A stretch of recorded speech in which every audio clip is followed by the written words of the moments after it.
47 states and the District of Columbia. The data was gathered by CNN, Edison Research, and a company called Catalyst, provides data analytics and other services to academics and nonprofit advocacy groups. Meanwhile, the presidential candidates are working to appeal to any undecided voters across 7 battleground states. Polls continue to show there is no clear leader in the race for the White House. And Texans are turning out in large numbers for early voting, now underway for the third day in that state.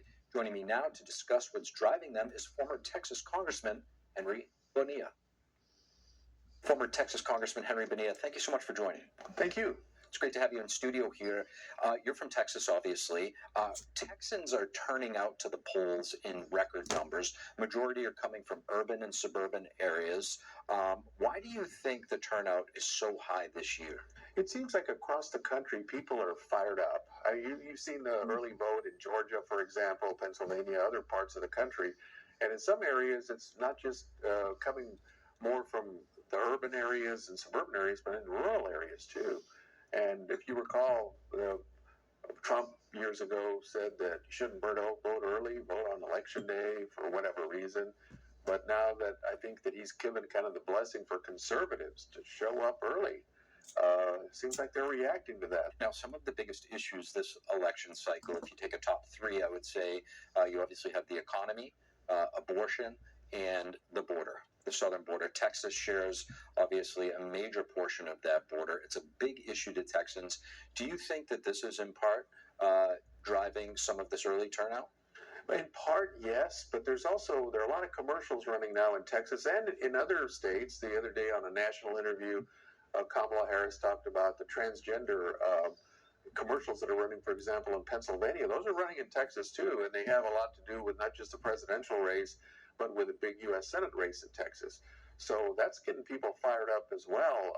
Again, I'm not here to say I'm for everybody, but when you have those video clips of Kamala talking about how she wants to have you, taxpayer, pay for transgender surgeries for prisoners and all that, boy, that gets people worked up. So that, along with the border issues, the economy in many parts of Texas and other parts of the state, I think are getting people fired up. Vice President Kamala Harris, right now with 12, 13 days left until Election Day, this is critical time where each candidate spends their time. She's choosing to go to Texas right now to support Colin Allred, who, in that race that you mentioned, running against Ted Cruz. Talk to us about the state of that race. How close do you think it actually is? Well, it seems it's within 3 or 4 points right now, but there's some even more recent poll from a credible organization. I believe it's out of Houston that shows Cruz about 6 points ahead now. Sometimes Democrats show up just to say, even at the end, that we showed up to try to help you no matter what. So it might be an effort to do that. Otherwise, I'm not sure why she would waste her time in Texas. She is going to be there in Houston to highlight the state's abortion ban. Talk to us about how Texas, in general, the abortion policy there may be affecting the national perception of this matter. Well, that's been out there now for a handful of years, and it's a very important issue regardless of what side you're on. But I'm not sensing the intensity that there was the first couple of years on that issue. They're more concerned, again, about the issues that we're talking about, how much it costs when you go to the grocery store, the gas station, the border security, and those issues, and those seem to be dominating right now above. Not to diminish the abortion issue, but it's not as heated now as because it's been in place in Texas for a while now. How consequential are some of these local state elections, and even further down the line? I'm so glad you asked, because of all my decades of working in the political world, in my opinion, the federal elections are very important.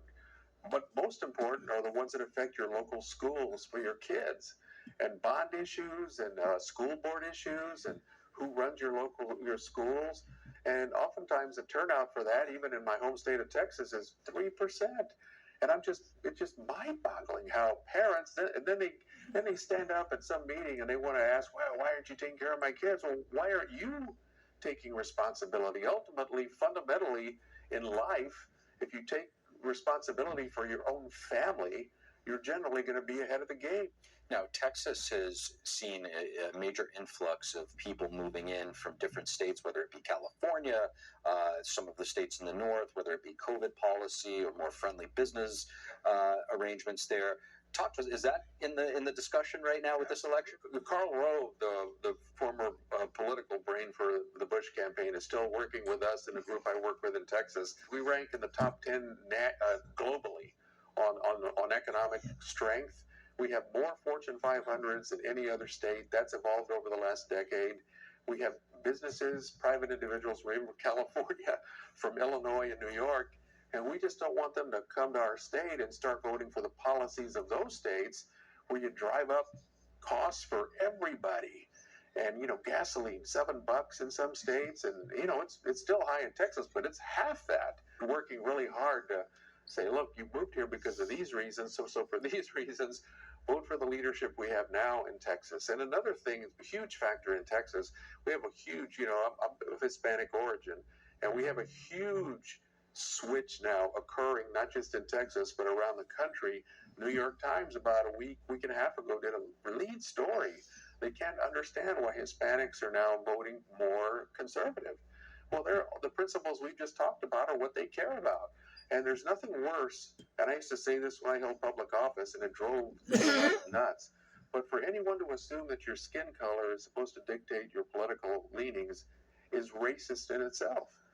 Former Texas Congressman Henry Bonilla, thank you so much for joining. Thank you. And coming up, the FBI investigating the U.S. breach of Israel's plan to counterattack Iran. We'll talk with the relationship in any way. It can blind us. They have incredible intelligence in the region, and the U.S. benefits from that because obviously the U.S. benefits from what's going on in that region and understanding it. If we're blinded to it in any way, the ramifications can be huge.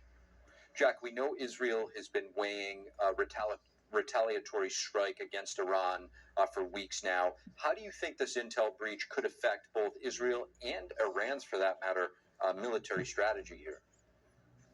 Well, it changes both because all of a sudden now there is a definite piece of intelligence that says this was coming. And there's actually a piece that even said the U.S. may have been trying to act like they didn't know it was coming.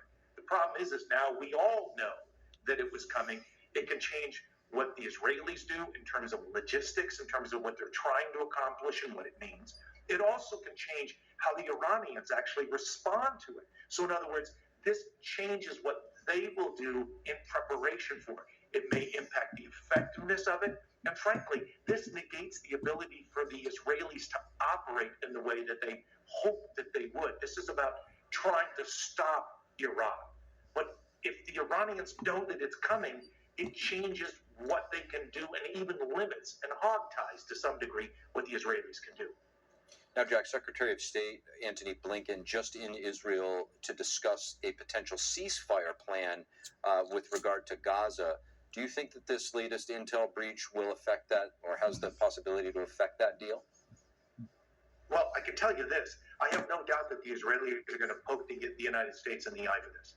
They're certainly going to say, why do we give you anything else? We can't trust what you have now. I mean, if I were on the other side of this, if I were an Iranian official and we talk about what the Americans want the Iranians to do, or what the Israelis to do, then what the Israelis can do is they can turn around and say, think of all of the information that we're providing to the U.S. If we're not confident that that information, that intelligence is secure, maybe we need to reconsider what it is that we're doing. I mean, Steve, in the end, this is the real big problem. With human intelligence, we're always concerned about sources and methods, meaning where did this information come from? Who's tied to it? Who got it? Who has access to it? And if it gets disclosed, there may be assets out there in the field that could actually be in danger because of it. And so the blowback is very unclear at this point as to just how bad something like this can be. That's why the FBI is so aggressively going after it. Yeah, to your point, I mean, the bedrock of any intel relationship with allies is trust. And so if indeed this was an internal leak, what do you think the appropriate measure would be for the leaker? No, it's going to be difficult. First of all, we don't know if it's a leak in the first place or if it's a hack. And those two are different, because if it's a hack, that means it's an outside source burrowing their way in. And that's one thing you can do, because now you're dealing with this from a security standpoint, in terms of rings of security on how you address it. That's one step. In the alternative, if what you're doing is you're looking at it internally, that is a much more difficult problem now, because now you're looking at access. And so when we think about this, this was apparently labeled as top secret. But the thing is we don't know exactly how top secret that is. I know it sounds sort of like Animal House and double secret probation, but if you realize there's SCI clearances actually that raise above that, and depending upon the eyes that were on it, you may be able to actually count the numbers of people who had access to try to sort of work it backward to determine who actually was involved. Jack Rice, really appreciate you joining us. Thank you so much.